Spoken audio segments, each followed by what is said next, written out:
রব্বুল আলামিন প্রত্যেকজন সন্তানকে তার মার গর্ভের থেকে যে সময় দুনিয়াতে পাঠিয়ে দেয়, আল্লাহ তাআলা বাবা মার হাতে নরম একটা কাদার মতো দিয়ে দেয়। তুমি চাইলে তোমার সন্তানকে মাদ্রাসায় পড়িয়ে আলেম বানাইতে পারো, তুমি চাইলে তোমার সন্তানকে ডিগ্রিধারী করিয়া বড় বড় অফিসের মধ্যে চাকরি করিয়া দুনিয়ার কামাই খেতে পারো। আমি আল্লাহ অপশন দিয়ে দিলাম, তুমি চাইলে তোমার সন্তানকে মুরতাদ বানাইতে পারো, তুমি চাইলে তোমার সন্তানকে ইমানদার বানাইতে পারো।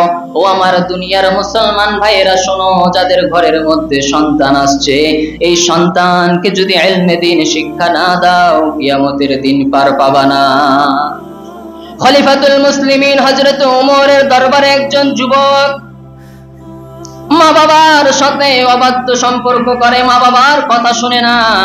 বৃদ্ধ বাবা সন্তানটার হাত ধরে খলিফাতুল মুসলিমিনের কাছে নিয়ে চলে আসছে। ও খলিফাতুল মুসলিমিন হযরত ওমর, আমার সন্তান আমার কোনো কথা শুনে না, আমার সন্তান আমার কোনো কথা মানে না। আমি বলি ডান দিকে যাইতে, সন্তান যাই বাম দিকে। আমি বলি এইটা করো না, সন্তান আমার ওই কাজটাই করে দেখায়।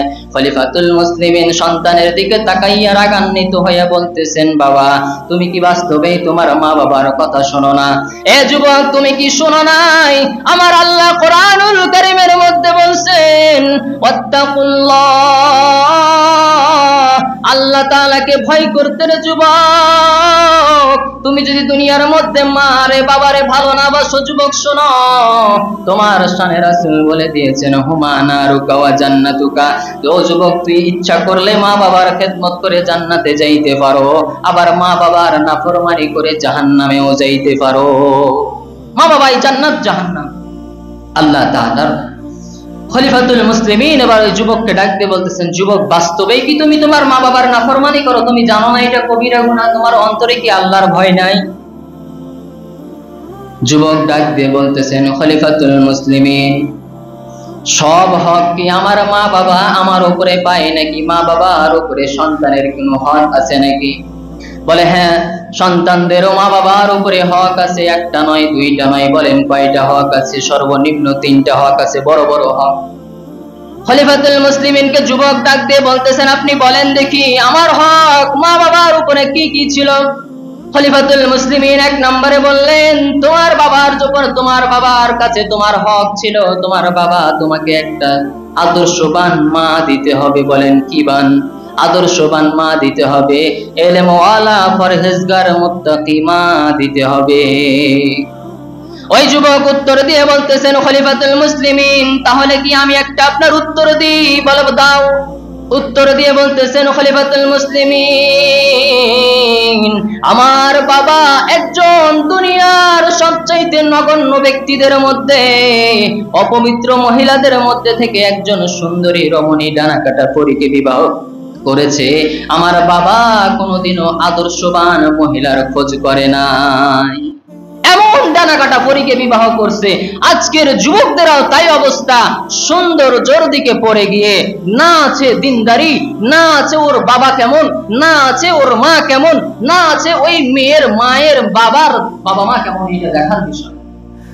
সৌন্দর্য চেহারার ফর্সার দিকে দেখে যুবক ভেসে গেছে, এমন ডানাকাটা পরে নিয়ে আসছে ঘরের মধ্যে। আসার 1 সপ্তাহ যাওয়ার পরে বলে, তোমার মার চরিত্র ভালো লাগে না, তোমার মার 2টা হাত কেটে দিলাম। বলেন দেখি, ডানাকাটা পরি না? নিয়ে আসছে ডানাকাটা পরি বাড়ির মধ্যে। 1 সপ্তাহ যাইতে না যাইতে মার ডানা শেষ। মার ডানার মধ্যে একজন সন্তান কত সুখে থাকে।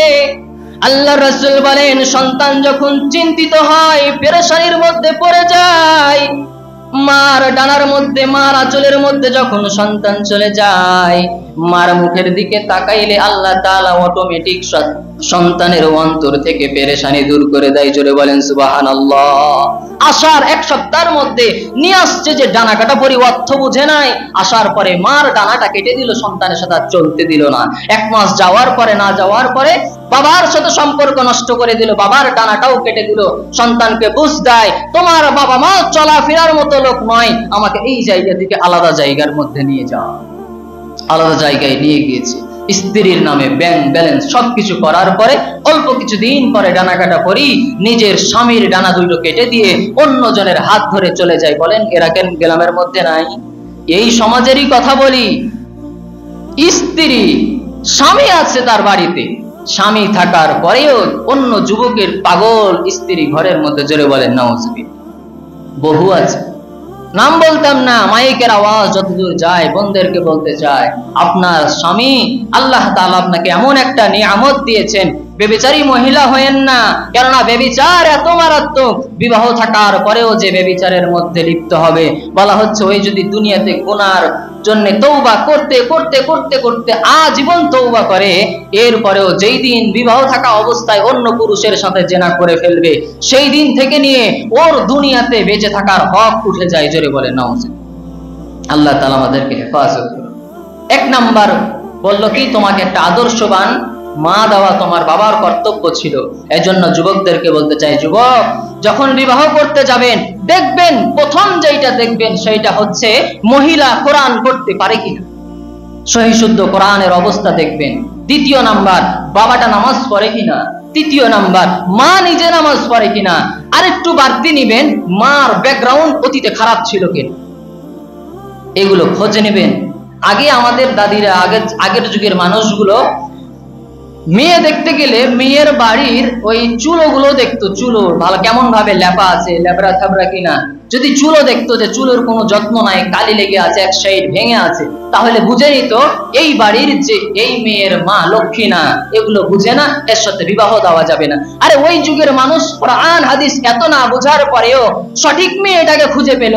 আর আমাদের যুগে ইউটিউবের মধ্যে কোরআন হাদিস চলে আসলো, মোবাইলের মধ্যে কোরআন হাদিস চলে আসলো, অত হতভাগা যুবক তুমি একটা সঠিক মহিলা খুঁজে পেলে। আল্লাহ তাআলা আমাদের যুবকদেরকে সঠিক জায়গার মধ্যে, বাবাদেরকে বলে দিবেন মহিলার কোন জিনিস আছে কিনা আমার দেখার প্রয়োজন নাই, মহিলাটা পর্দাশীল কিনা, মহিলাটা নামাজি কিনা, মহিলাটা নেককার কিনা, আমার এইটাই দেখার প্রয়োজন। মহিলার বাবার, স্ত্রীর বাবার 1 টাকা দিয়ে আমার জীবন চালানোর কোনো ইচ্ছা নাই। পরিবারে সঠিকভাবে জানাই দিবেন। অনেক বাবা এরকম আছে, এই শয়তানগুলোর জন্য সন্তানগুলো পরবর্তীতে নষ্ট হয়। সন্তানটা বিবাহ করার জন্য বন্ধুদের থেকে খবর পেয়েছে এই মহিলাটা ভালো, 14 গোষ্ঠী ভালো, ওদের জানতো, ওর বাবাও জানে ভালো, কিন্তু গরিবের মেয়ে, শয়তান বাবা বিবাহ দেয় না। ওই আরেকজনের মেয়ের খবর নাই, মেয়েটা দেখতে একটু খারাপ হলেও বাবার অনেক বিঘা জমি আছে, অনেক বড় বাড়ি আছে, পরবর্তীতে আমার সন্তান এগুলোর মালিক হয়ে যেতে পারে, তার সঙ্গে দেয়। অল্প কয়েকদিন যাওয়ার পরে দেখে ওই মেয়েটা আসার পরে তার মধ্যে তো দিন নাই, তার নিজের স্বামীকে নিজের হাতে করে নাই, উল্টা যাই নামাজের পরে ওই হতভাগা বাবা মা এখন টানতে থাকে আর বলতে থাকে, বাবা তোর এত কষ্ট করে লালন পালন করলাম, কেন তুই তোর স্ত্রীর হাত ধরে চলে গেলি? আমি ওদেরকে বলতে চাই তোর কারণেই গিয়েছে, শাস্তি তোকে দেওয়া দরকার ছিল। আল্লাহ তাআলা বাবাদেরকে বুঝ দান করার তৌফিক দান করুন, বুঝ দান করুন সকলে বলি আল্লাহুম্মা আমিন। সম্মানিত হাজিরিন, দ্বিতীয় নাম্বার, খলিফাতুল মুসলিমিনের কাছে, মনে আছে না ঘটনা? খলিফাতুল মুসলিমিনের কাছে ওই যুবক বলতেছেন, আমার দ্বিতীয় নাম্বার হক বাবার থেকে পেতাম, বলেন দেখি দ্বিতীয় নাম্বার হকটা কি? খলিফাতুল মুসলিমিন ওই সময় উত্তর দিয়ে বলতেছেন, তোমার দ্বিতীয় নাম্বার হকটা হচ্ছে তোমার বাবা 7 দিনের দিন, আকিকার দিন তোমার একটা ইসলামিক সুন্দর নাম রাখতে হবে, এটা তোমার হক ছিল তোমার নগর।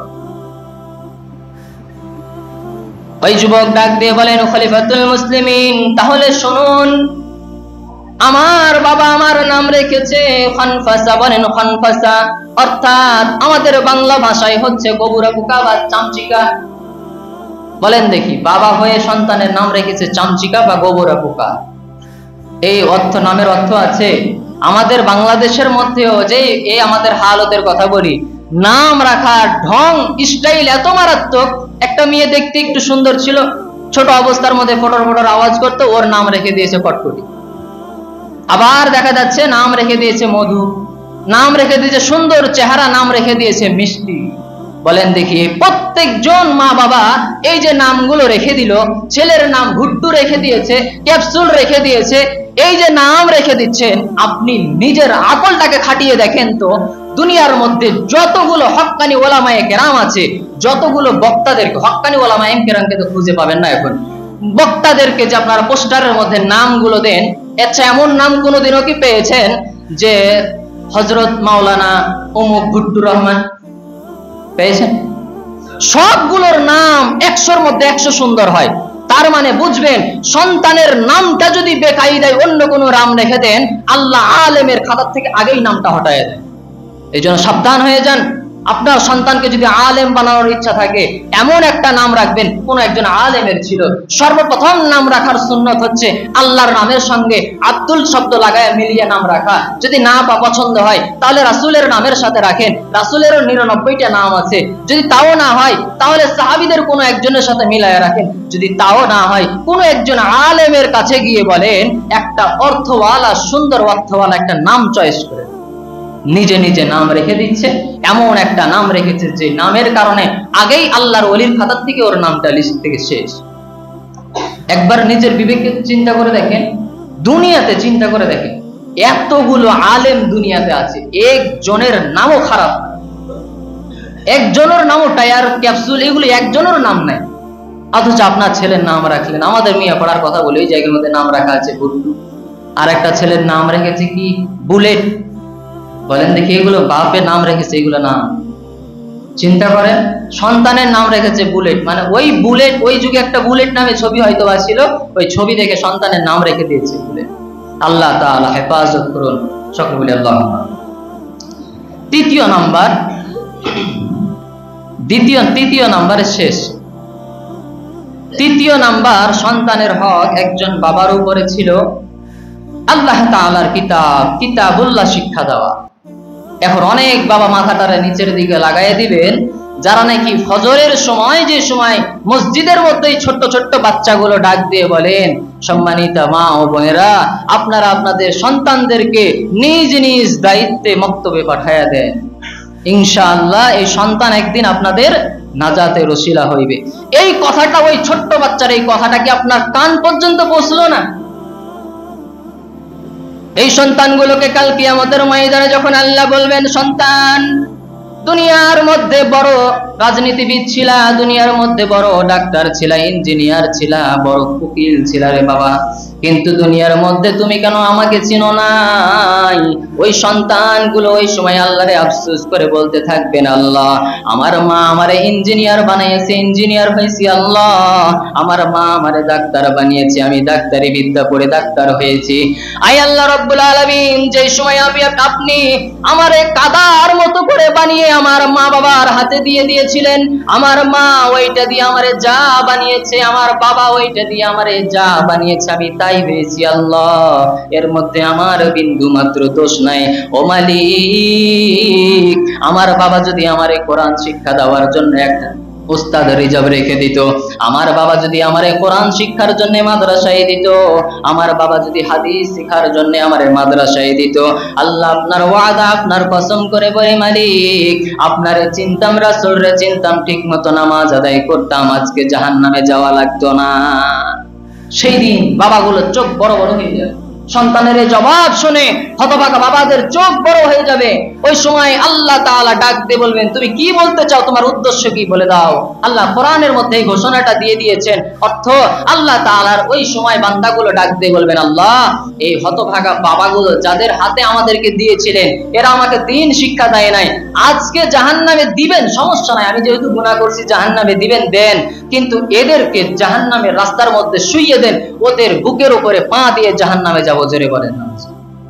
সম্মানিত হাজিরিন, কেমনে পারবেন নিজের সন্তানটাকে মক্তবের ডাক শোনার পরে মসজিদে না দিয়ে? আপনি মনে করলেন ঠান্ডার মধ্যে সন্তানটা যাবে, আমি কেতার মধ্যে রেখে দিই, অনেক ভালো কিছু করলেন না। চোখ দুইটা বন্ধ হইতে দেরি, পরকালের দৃশ্য যখন চোখের মধ্যে আসবে, ওই সময় বুঝবেন